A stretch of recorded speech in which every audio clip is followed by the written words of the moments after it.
Hi everyone, welcome to Anu's Chem Corner. I'm Anu. I'm so excited you are here. Whether you are a returning subscriber or a brand new viewer, I'm glad you found this channel. If you're gearing up for the AP Chemistry exam, don't worry, I've got you covered. With the AP exam just in a month away, I know the pressure is building up, and I've heard from many of my students MCQ is the toughest part of the test. A lot of students feel more confident about FRQ because those are easier to prepare with the past questions. But the MCQ, they get reused, so it's hard to find enough practice out there. That's why I created this video. Today I'm bringing you 15 MCQ that cover some of the most important topics you will see on the exam. We are going to break down each one together so you can master those tricky questions and walk into the exam feeling confident. Make sure you subscribe to Anu's Game Corner for more reviews and tips, and feel free to drop a comment once you have finished your exam to let me know how it went and if this review helped you out. Let's work together to the ace of this exam.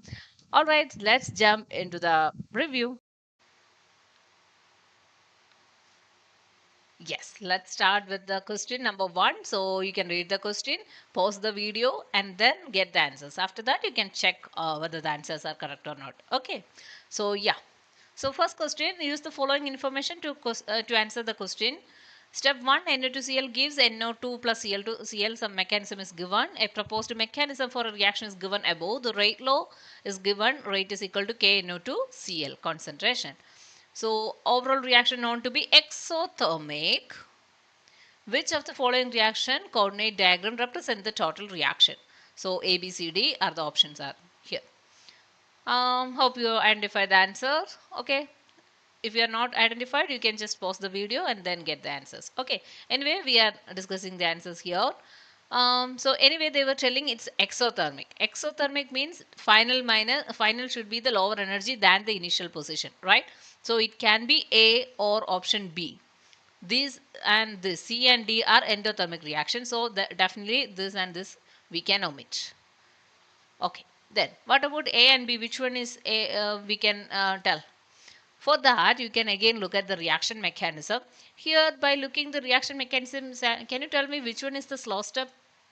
Because they were not given. Usually, they will provide. Here, even though they were not provided, but they were given the rate law. See the rate law? Rate is equal to K times concentration of Na to Cl is only involved. So, the reactant is only Na to Cl, which means slow step will be the step 1, because rate determining step will be the slow step. So this is the rate determining step 1, that will be the slow step, which means step 1 will take some more time, like their activation energy will be higher, isn't it? So see, look at the diagrams. Diagram 1 is, this is the activation energy of first step, and this is the second activation energy, and here this is the first activation energy, and here it is second activation energy. So by looking, so what we need, first step, slow step, so that will have a high activation energy, correct? So in that point of view, you can identify the A, option A will be the correct answer. And also you can tell, see here this have some lifetime, isn't it? What about the B? B just they were formed and they just go to the other phase. Here this is have some lifetime. So that is also shows it's an intermediate. So see, in the first step Cl is there. So Cl is the second step also, it is consumed, right? Cl first step it's formed and second step it's consumed. So it shows that Cl is intermediate. So this kind of lifetime, see they were some width is there, right? So the time is there, which means Cl minus have some lifetime, which means it shows that it is an intermediate. So that also tells that option A will be the correct answer. Okay, hope you understood. Then second question, which of the following could be added to an aqueous solution of weak acid HF to increase percentage dissociation? We know that HF, and the options are these are, okay, NaF, H2O, NaOH, NH3. Right, hope you get the answer. So HF, it is weak dissociation, weak acid, so H plus plus and F minus. So percentage, which one can increase the percentage dissociation? Percentage dissociation means we need more forward reaction, isn't it? We need more H plus concentration over the initial HF. initial HF concentration is what we called uh, percentage dissociation times 100. Correct? Which means we need more H plus concentration. So let's see. First one, when you are adding NaF to this one, what happened? NaF will lead a reaction like Na plus plus and F minus. So see, that will give a common ion, F minus. And here also F minus is there. So due to the common ion effect, backward reaction will give. So H plus concentration is decreased, right? So definitely NF is not the option. Then H2O. H2O, whenever H2O is added, what happened? The reaction will lead a more number of moles reaction. Correct? So here, the reactant side there is 1 mole and in the product side there is 2 mole. So definitely when you are adding water, more number of moles reaction have to take place. So forward reaction, it can be the answer. Correct? Okay. And then what about NaOH? NaOH means they will give Na plus plus and OH minus. So OH minus is there, which means they it's a base, right? So base will abstract this H plus. So H plus concentration decreases even though they will do a forward reaction. Correct? H plus concentration can be removed by OH minus. So if H plus concentration decreases, forward reaction will take place.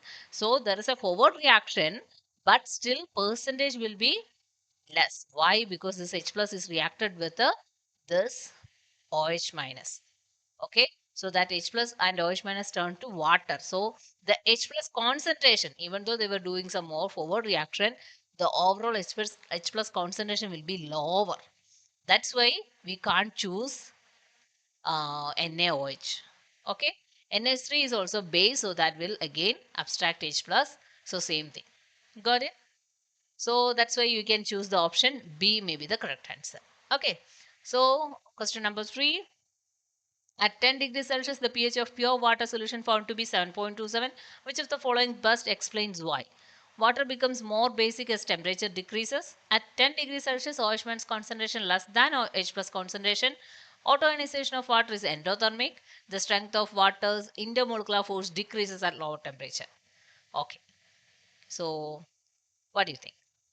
At 10 degrees Celsius, we know that Kw value, right? That water ion product Kw is 1 times 10 to the power of minus 40.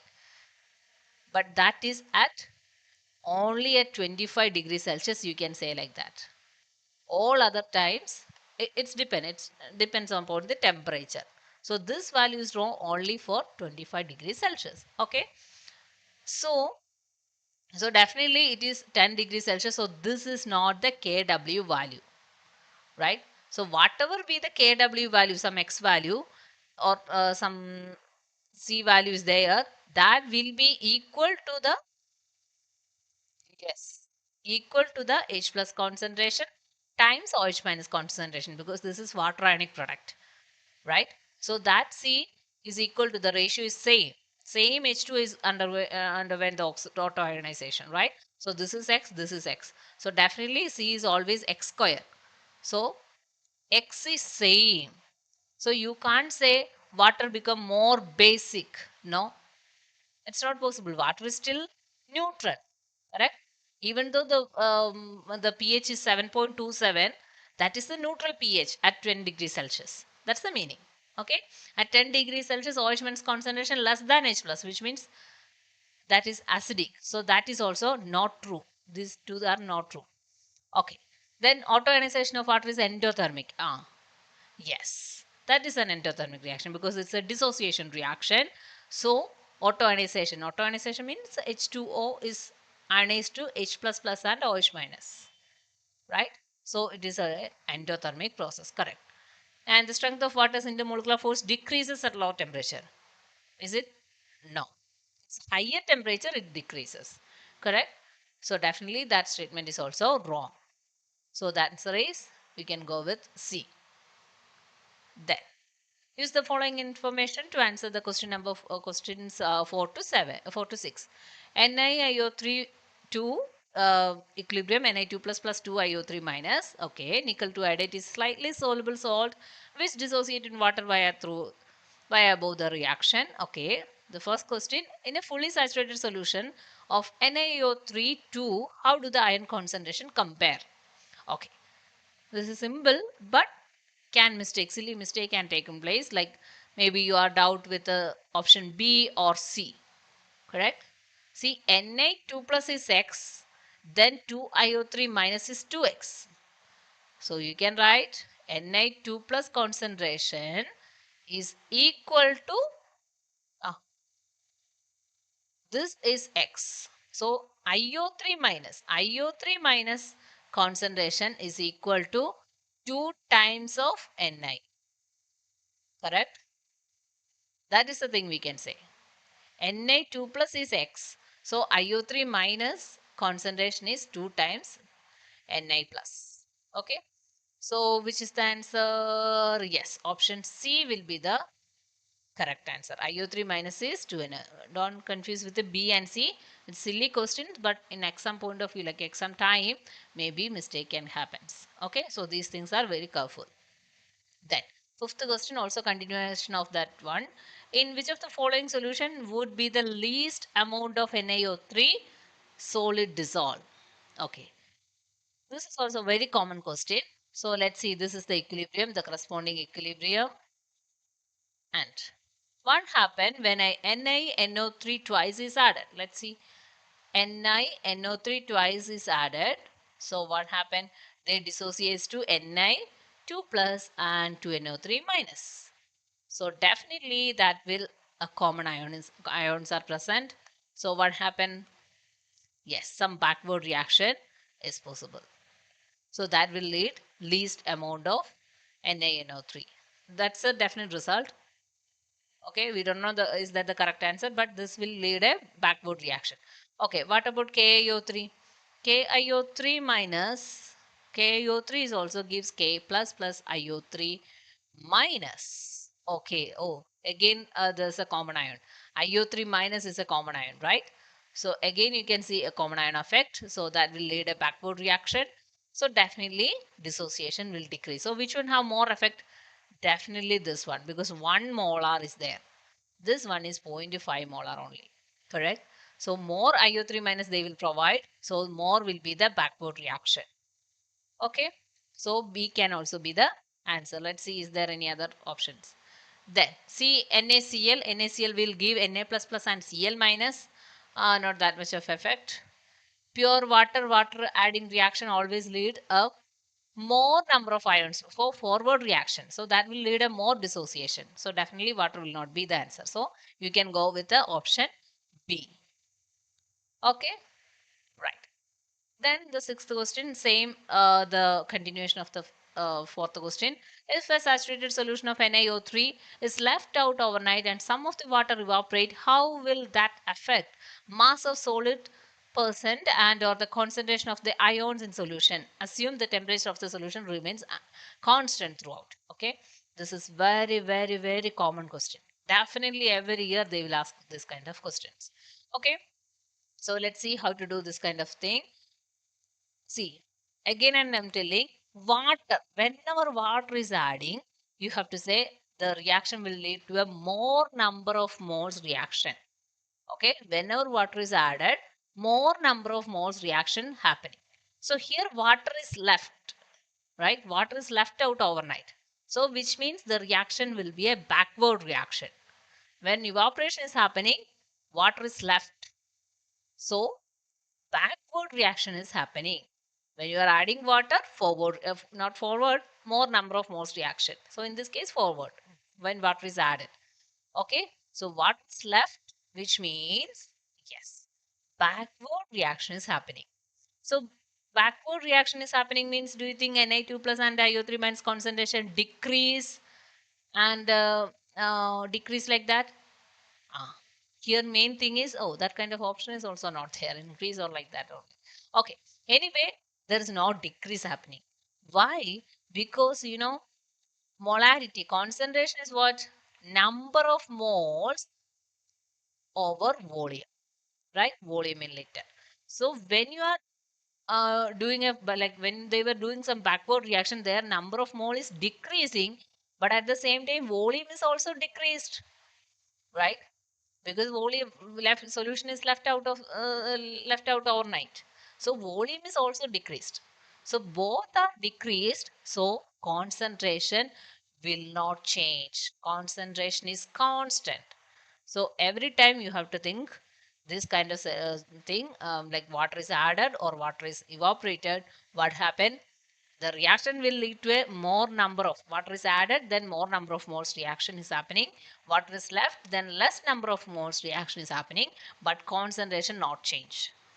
Okay, so here definitely this is unchanged. So B or D. What happened to the mass of Na? Very important. This is solid, right?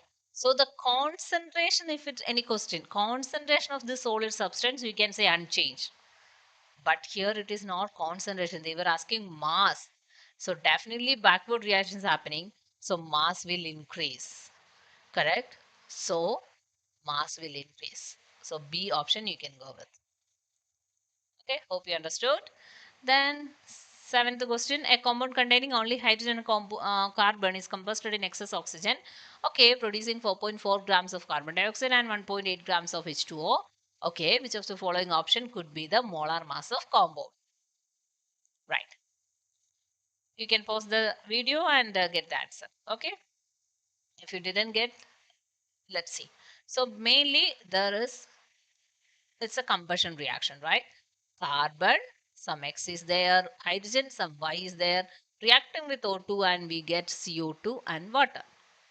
So here the point is, you can calculate the carbon amount from carbon dioxide and hydrogen from the water.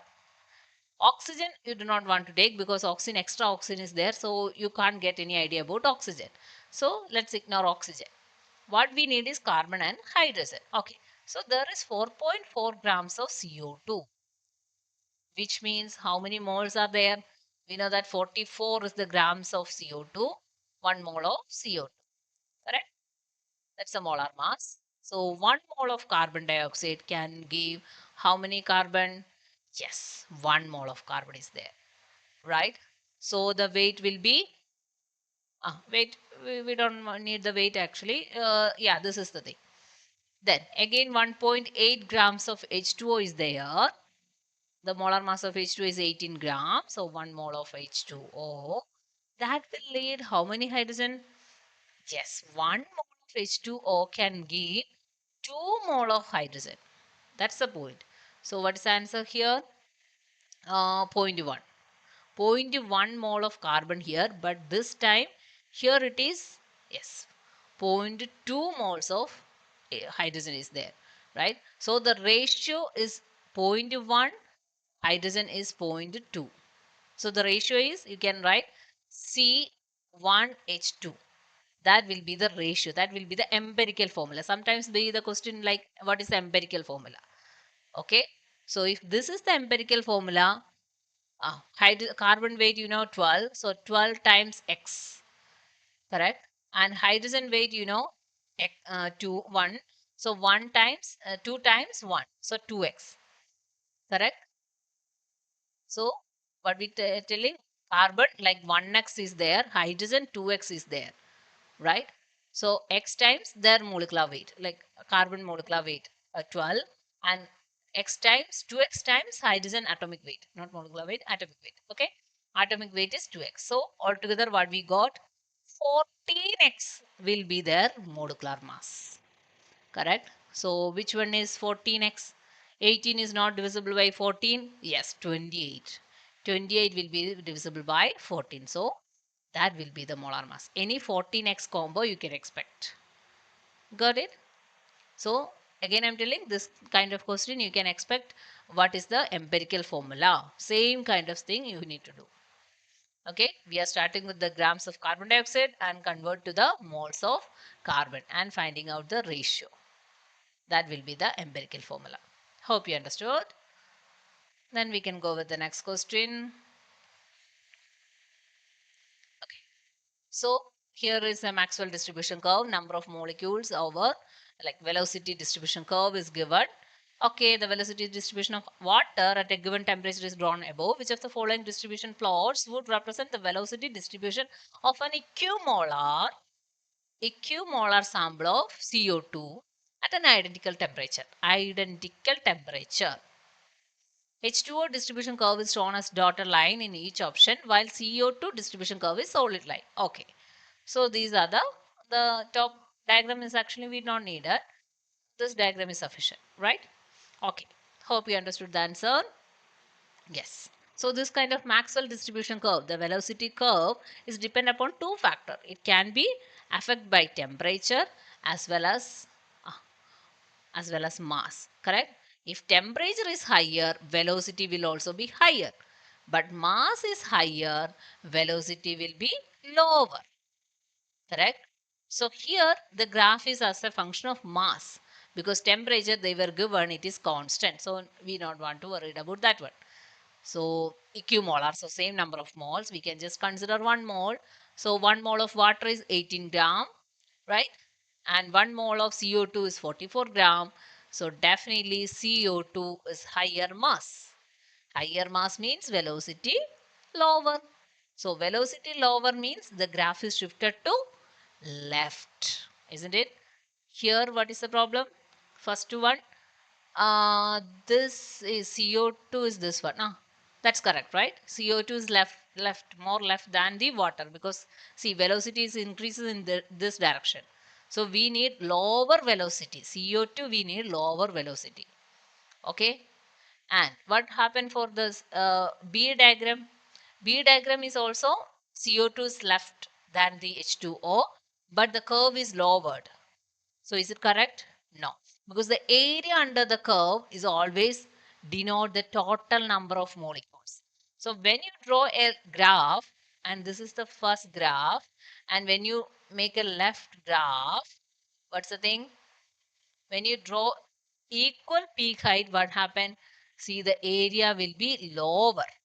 But what we need, area have to be higher. Sorry, area have to be same area because the area under the curve represent the total number of molecules. They were told already it's equimolar.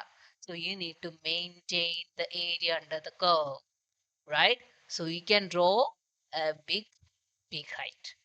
Then only that area under the curve will be because the width of the curve will be lower. When mass increases, the width of the curve will be lower. At that time, you need to make a bigger peak height. Then only the area will be same.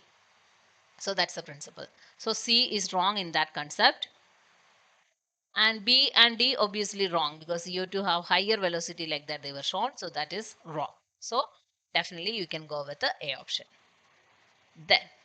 Then they were given solid CO2 solid, CO2 gas. Okay, solid carbon dioxide is commonly known as the name dry ice. Dry ice is kept in solid form by sealing it into a high pressure container. When the valve released, the decrease in pressure cause CO2 to sublimate via above reaction. Predict the sign for delta H0 and delta H0 for the sublimation process. So simply sublimation is happening.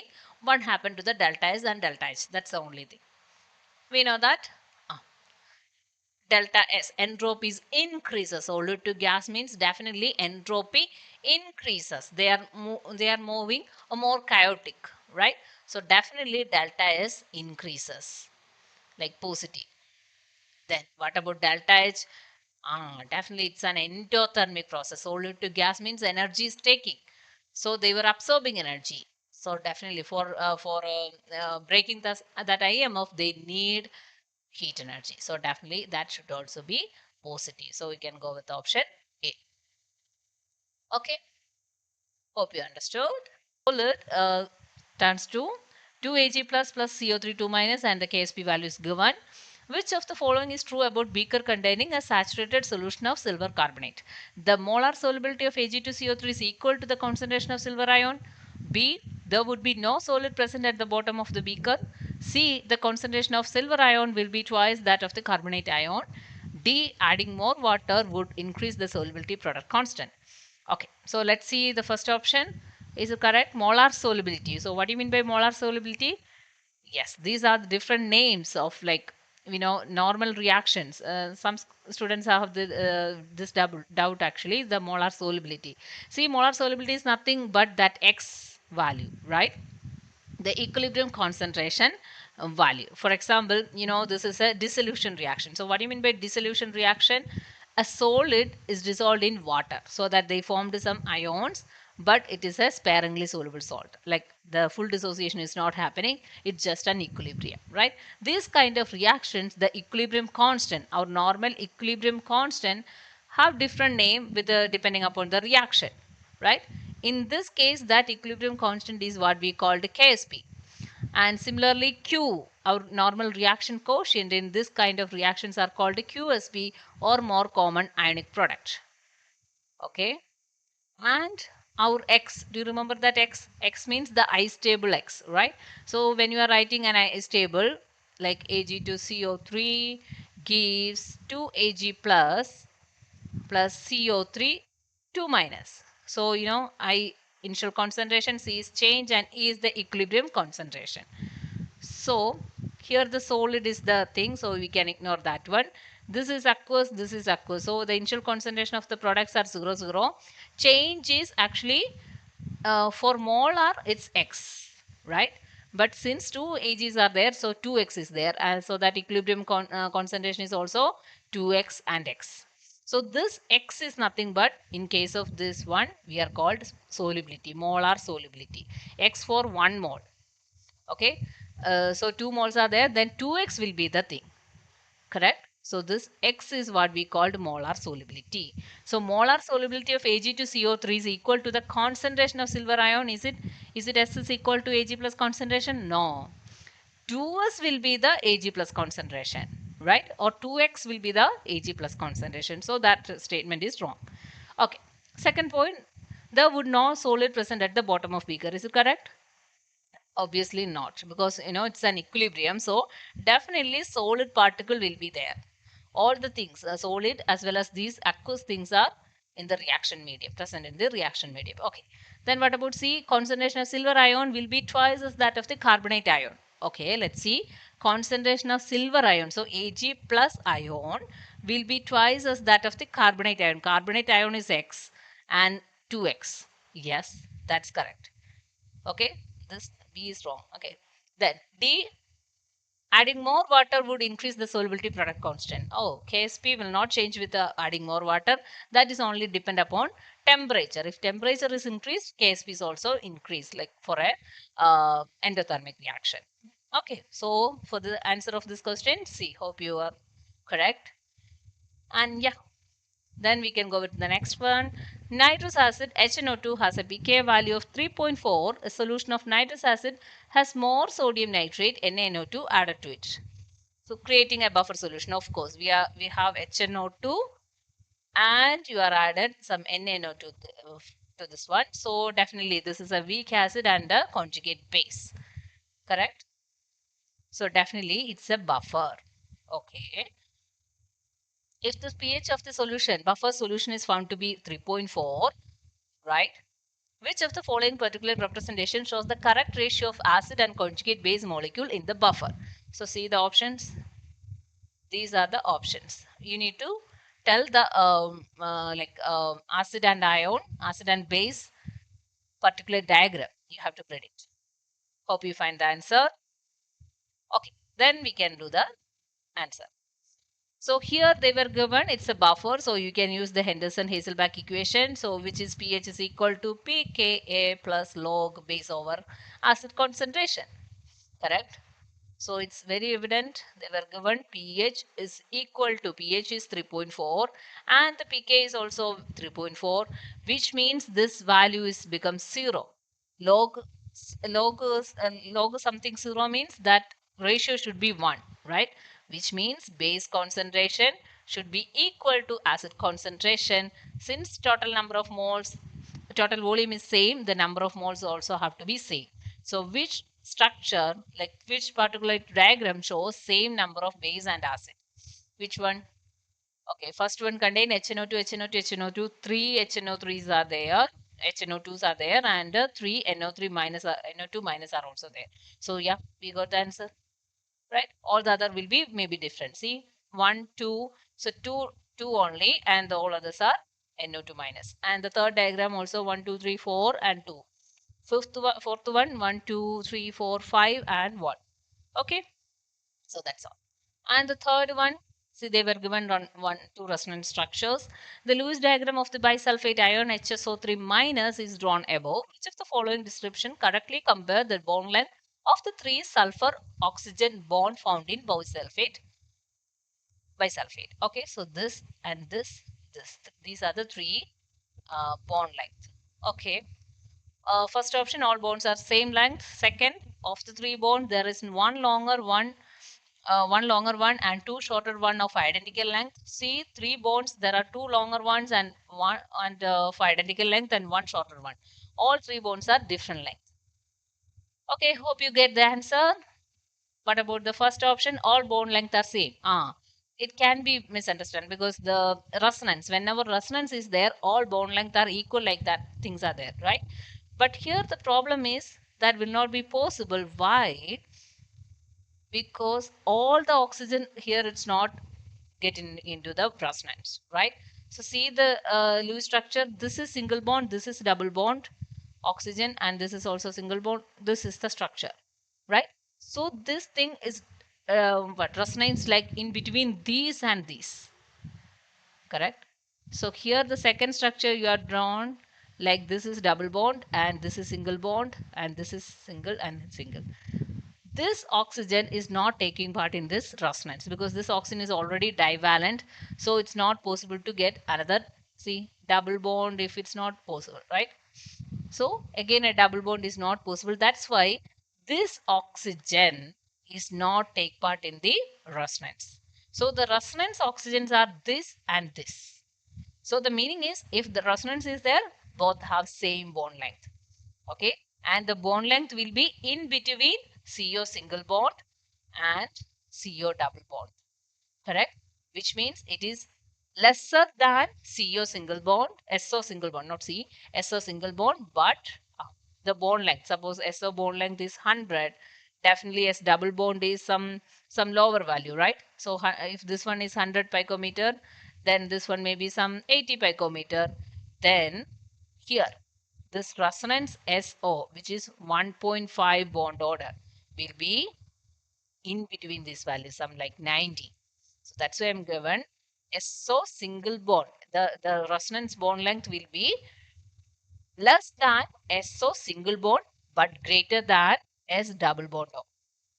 Okay, that's it. So these two bond length are same, but which is different from that of the third SO bond length. Clear? If it's so, which is the correct option? B option. Of the three bond, there is one longer one. Yes, here one longer one because the third bond, okay, the third bond, this is the third SO bond. That third SO bond is single bond. For my example, like you can take like 100 picometer.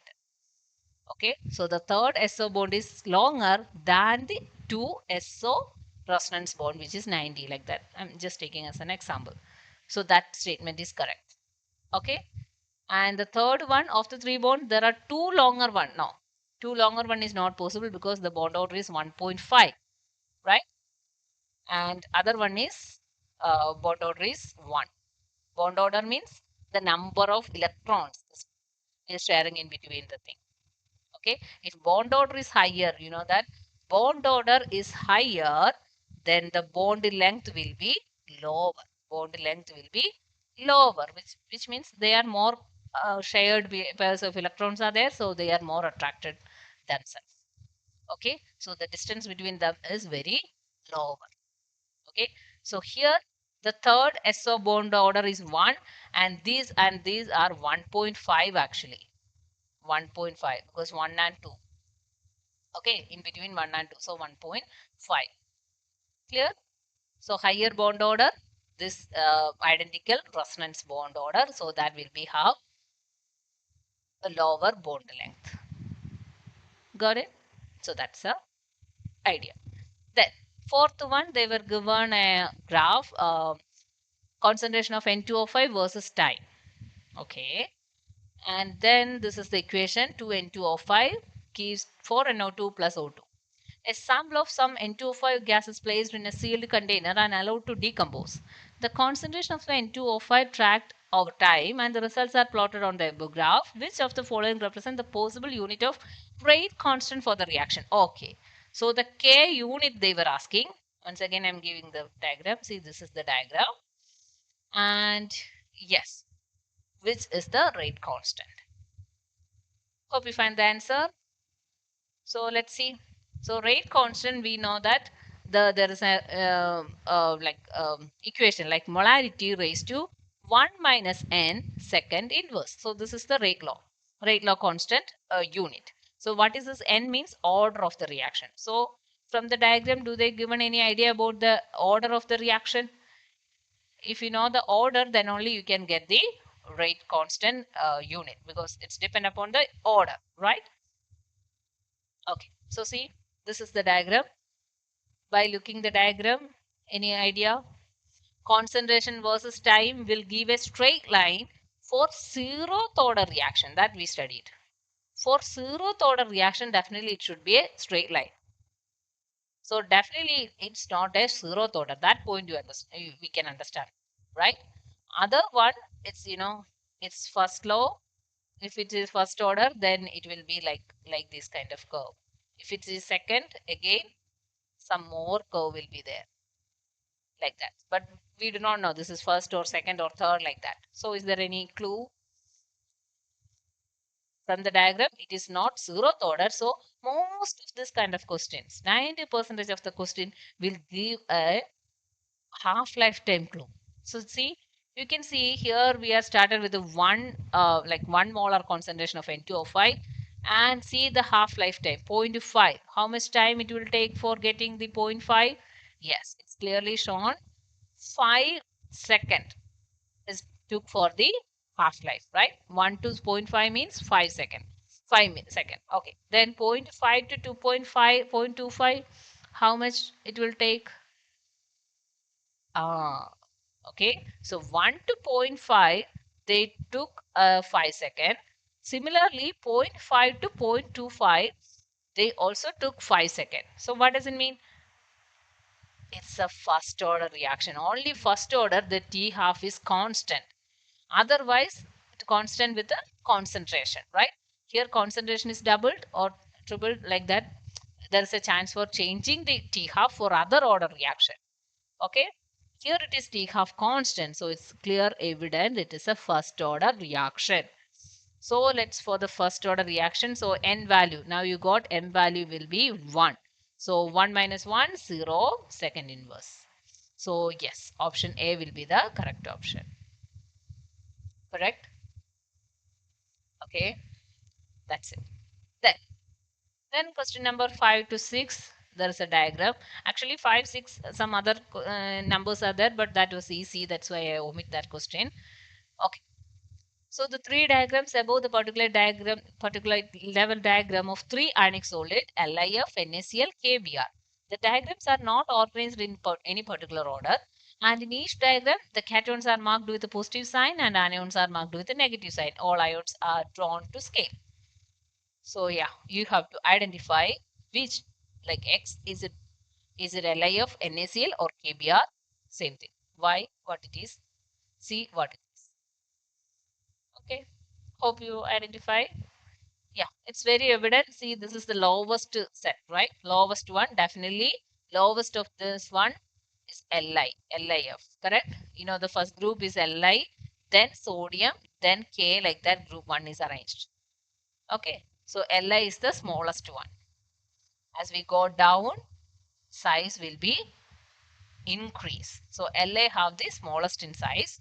So definitely this is LiF, then Na. Then second size is with a X. So that will be NaCl.